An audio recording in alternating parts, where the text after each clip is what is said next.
கனத்துக்குரிய தேவ பிள்ளைகள் யாவருக்கும் அன்பின் ஆண்டவர் இயேசு கிறிஸ்துவின் நாமத்தில் வாழ்த்துக்கள். தினம் ஒரு தூதன் மொழியாக உங்களை மீண்டுமாய் இந்த நல்ல நாளிலே சந்திப்பதில் பெருமகிழ்ச்சி அடைகிறேன். இந்த நாளிலே மத்தேயு எழுதின சுவிசேஷம் 6வது அதிகாரம் 4வது வசனம். அப்பொழுது அந்தரங்கத்தில் பார்க்கிற உன் பிதா தாமே உனக்கு வெளியரங்கமாய் பலன் அளிப்பார் என்று ஆண்டவர் சொல்லுகிறார். இது தான தர்மம் செய்வது குறித்து ஆண்டவர் கொடுக்கிற ஒரு நல்ல அறிவுரை, ஆலோசனை. அப்போ நாம் எப்படி தானம் தர்மம் செய்யணும்? கட்டாயம் செய்யணுமா? கட்டாயம் செய்யணும். அதே போல் நாம் செய்யக்கூடியதான தான தர்மங்கள் வெளியில் எல்லாருக்கும் தெரியணும் என்று சொல்லி பிரபலம் அடையணும் அதன் மூலமாக என்ற அந்த நோக்கத்தோடு செய்யக்கூடாது. தான தர்மங்கள் யாவும் மறைவாகவே இருக்கணும் அப்படின்னு ஆண்டவர் விரும்புகிறார். ஆம் பிரியமானவர்களே, கர்த்தர் அதை காண்கிறார். உங்கள் மனசை பார்க்குறாரு. ரெண்டாவது உங்கள் மனநிலையை பார்க்குறதோடு மட்டும் இல்லை, மறைவாக செய்கிறியா வெளியரங்கமாக செய்கிறியான்னு. நீ வெளியரங்கமாக செய்தால் அது அதோடு போயிடும்.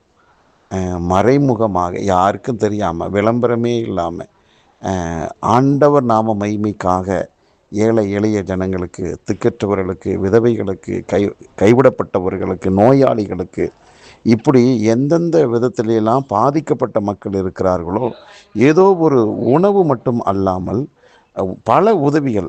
நீங்கள் போய் அவங்களுக்கு ஜெபம் பண்ணுறது ஒரு நல்ல உதவி தான்.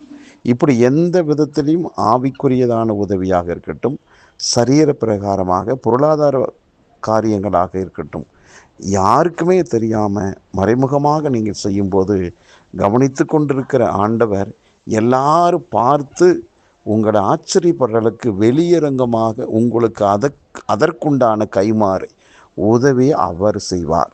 அருமையானவர்களே, இந்த உலகத்தில் பாதிக்கப்பட்ட நபருக்கு நீங்கள் செய்யக்கூடிய ஒவ்வொன்றும் ஆண்டவருக்கே செய்தது போல தான். ஆகவே தான தர்மம் பண்ணுவதற்கு முன் வாருங்கள். எளியவர்களை நினைத்து கொள்ளுங்கள். அவர்களுக்கு செய்யக்கூடிய உதவியெல்லாம் ஆண்டவருக்கு செய்யக்கூடியது. ஆகவே ஆண்டவருக்கு நீங்கள் எதை செய்தாலும் அதை பல மடங்காக கர்த்தர் திருப்பி தருவார். ஆகவே நீங்கள் போடுகிற ஒவ்வொரு விதையும் பல 1000 மடங்கான விளைச்சலை கொடுத்து உங்களை வாழ வைக்கும். வாழ வையுங்கள், அவர் உங்களை வாழ வைப்பார். ஜெபிக்கலாம். நல்ல தகப்பனே, இந்த நல்ல வேலைக்காக நன்றி. எங்கள் வாழ்விலே தான தர்மம் எங்களுக்கு நீர் கொடுத்திருக்கிற ஒரு நல்ல வாய்ப்பு. ஆமாண்டவரே, அதை நாங்கள் சரியான நேரத்தில் சரியான நபர்களுக்கு ஏதாவது ஒரு விதத்தில் உதவிக்கரம் நீட்டுவது, மறைமுகமாக அவங்களுக்கு உதவி செய்வது நல்லது என்று கற்றுக் கொடுத்தீர்.